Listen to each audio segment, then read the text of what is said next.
Welcome to के माँ का किचन। और आज हम बनाने जा रहे हैं कद्दू के कोफ्ते। तो जिसके लिए हमने यहाँ पर कद्दू को कद्दूकस कर लिया है।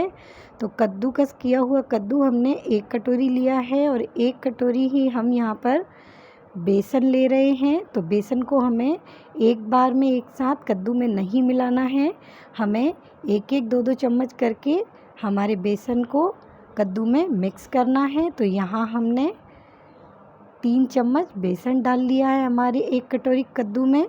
और अब हम इसमें 2 से 3 हरी मिर्ची कटी हुई डालते हैं और इसमें डालते हैं हम 1 चम्मच जीरा और डालते हैं हम टेस्ट के अकॉर्डिंग नमक। तो जब हम नमक डाल देते हैं हमारे कद्दू या लौकी में तो वो पानी छोड़ना शुरू कर देते हैं, जिससे हमें कोफ्ते बनाते समय पानी की बहुत कम ज़रूरत पड़ती है। लेकिन अगर आपको लगे कि आपको पानी की ज़रूरत है, आपको कोफ्तों में थोड़ा सा पानी ऐड करना है, तो आप अपने हिसाब से इसमें पानी ऐड कर सकते हैं।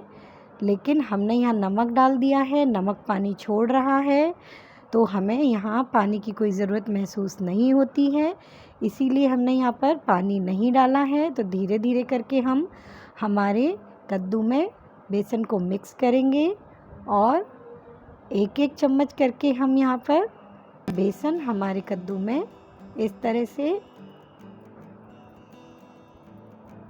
हम डालेंगे। एक बार में नहीं डालेंगे सारा बेसन, तो हम हमारे कद्दू में इस तरह से बेसन को खूब अच्छी तरह से मिक्स कर लेंगे। चूँकि जो कद्दू है उसने पानी छोड़ना शुरू कर दिया है, तो आप देख सकते हैं कि जो हमारा बेसन है वो कद्दू में अच्छी तरह से लपेट चुका है। तो अब हम इसको हाथों से खूब अच्छी तरह से मिक्स करेंगे और इसका एक डो के जैसा बना लेंगे। तो जो हमारा कद्दू है वो देखिए इस तरह से हमें मिक्स कर लेना है बेसन में। और अब हम इसकी छोटी छोटी सी बॉल बनाएंगे।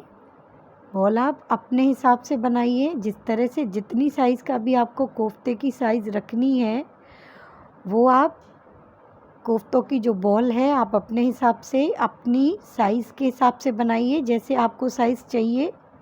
तो हमने यहाँ पर इस साइज़ की कोफ्ते की बॉल बनाई हैं, तो इसी साइज़ की बॉल हम सारी बना लेंगे। तो बॉल जब हम बनाएंगे तो बहुत ज़्यादा हमें इनको प्रेस नहीं करना है, हल्के हाथों से हमें बॉल बनाना है। और देखिए हमारी बॉल बनके एकदम तैयार हैं। और जो हमारा बेसन बचा हुआ था उसको हम एक प्लेट में निकाल लेते हैं।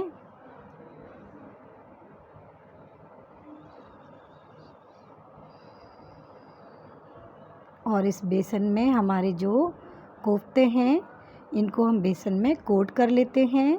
बेसन में कोट करने का मतलब ये है कि जो पानी एक्स्ट्रा कद्दू छोड़ेगा तो कोटिंग करने के बाद हमारे कोफ्तों को तलने में कोई प्रॉब्लम नहीं होगी।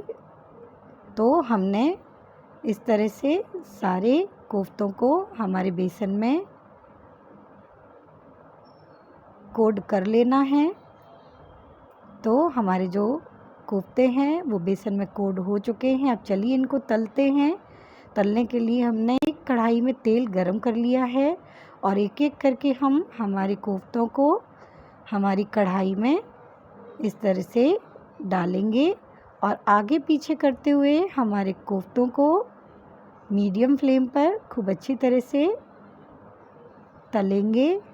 तो जो हमारे कोफ्ते हैं वो तले जा चुके हैं। तो अब हम हमारे कोफ्तों को देखिए, चलिए तो अब हम हमारे कोफ्तों को बाहर निकाल लेते हैं। और अब हम ग्रेवी तैयार करते हैं, जिसके लिए हमने 1 कटोरी मखाना, 6 से 7 बादाम भीगे हुए, 2 इलायची, 2-3 लौंग, 2 टमाटर और 2 हरी मिर्ची ली हैं। तो हम इन सारे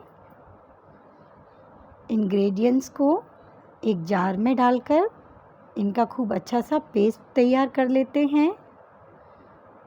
तो हमने जो हमारे मसाले हैं इनको ग्राइंडर में डाल लिया है और 1 इंच हम यहाँ पर डालते हैं अदरक का टुकड़ा। इन सबको ग्राइंड कर लेते हैं। कढ़ाई में हम 2 चम्मच तेल डालेंगे। तेल के गर्म हो जाने के बाद हम तेल में 2 टुकड़े दालचीनी के, 1 कुटी हुई हरी इलायची और 1 चम्मच जीरा हमारे तेल में ऐड कर देंगे। और जो हमने मखाने, टमाटर और बादाम से पेस्ट तैयार किया था उसको अब हम हमारी कढ़ाई में डाल चुके हैं और इसको हम 5 से 10 मिनट तक खूब अच्छी तरह से स्लो टू मीडियम फ्लेम पर पकाते हैं। और अब हम हमारी ग्रेवी में मसाले ऐड करेंगे। तो यहाँ पर जो हमारी ग्रेवी है उसको हम 5 से 10 मिनट तक पका चुके हैं। अब हम मसालों में 1 चम्मच हमने धनिया पाउडर, आधा चम्मच लाल मिर्ची पाउडर और आधा चम्मच हल्दी पाउडर हमने ऐड कर दिया है। अब इसको भी हम खूब अच्छी तरह से मिक्स कर लेते हैं।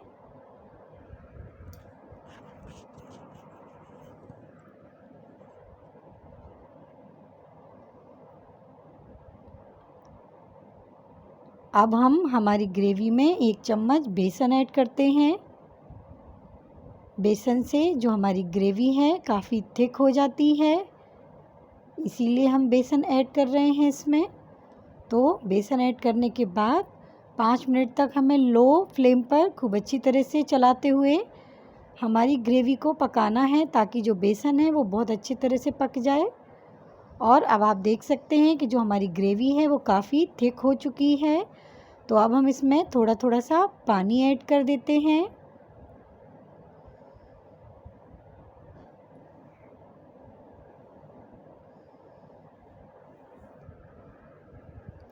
तो यहाँ 1 से 2 कप हमने हमारी ग्रेवी में पानी ऐड कर दिया है। बहुत सारा पानी हमें नहीं डालना है, नहीं तो जो हमारी ग्रेवी है वो काफ़ी पतली हो जाएगी। तो पानी डालने के बाद हमें स्लो फ्लेम पर हमारी ग्रेवी को चलाते हुए खूब अच्छी तरह से पकाना है ताकि जो हमने बेसन डाला है वो भी और ग्रेवी दोनों अच्छी तरह से पक जाएं। तो हमारी जो ग्रेवी है अब हम उसमें हमारे घर का बना हुआ सांभर मसाला ऐड करते हैं, जिसका लिंक ऊपर आई बटन और डिस्क्रिप्शन बॉक्स में हमने दे रखा है। आप वहां से जाकर सांभर के मसाले की रेसिपी देख सकते हैं। सांभर का मसाला डालने के बाद जो है हमारी ग्रेवी में फ्लेवर बहुत अच्छा आता है। अब हम टेस्ट के अकॉर्डिंग नमक ऐड कर चुके हैं हमारी ग्रेवी में।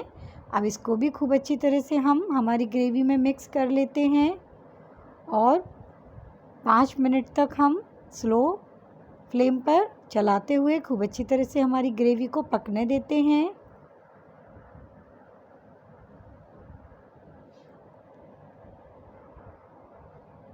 तो जो हमारी ग्रेवी है 5 मिनट हो चुके हैं, ग्रेवी अच्छी तरह से पक चुकी है।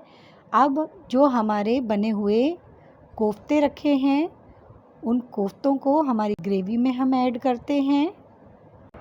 जो हमारे कोफ्ते हैं इनको ग्रेवी में डालने के बाद हम 1 से 2 मिनट तक इनको और पकाएंगे ताकि जो हमारी ग्रेवी का फ्लेवर है वो हमारे कोफ्तों में खूब अच्छी तरह से आ जाए और कोफ्ते हमारे सॉफ्ट हो जाएं। और इसमें हम थोड़ी सी कसूरी मेथी डालेंगे। तो कसूरी मेथी को हम हाथ से रब करके हमारी सब्ज़ी में डालेंगे। कसूरी मेथी से सब्ज़ी का जो फ्लेवर है वो और भी ज़्यादा अच्छा हो जाता है और भी ज़्यादा बढ़ जाता है। तो हम हमारी सब्ज़ी को 1 मिनट तक स्लो फ्लेम पर खूब अच्छी तरह से पकाएंगे। तो जो हमारी सब्ज़ी है वो पक चुकी है। अब हम इसको नीचे उतार लेते हैं और इसमें हम 1 चम्मच क्रीम डाल देते हैं, फूड क्रीम, और थोड़ा सा डाल देते हैं हरा धनिया। तो हमारी जो कद्दू कोफ्ते की सब्ज़ी है वो एकदम रेडी है। आप खाइए, खिलाइए। हमारे चैनल को सब्सक्राइब कीजिए, बेल आइकन को प्रेस कीजिए, लाइक कीजिए, कमेंट कीजिए, शेयर कीजिए। Thank you.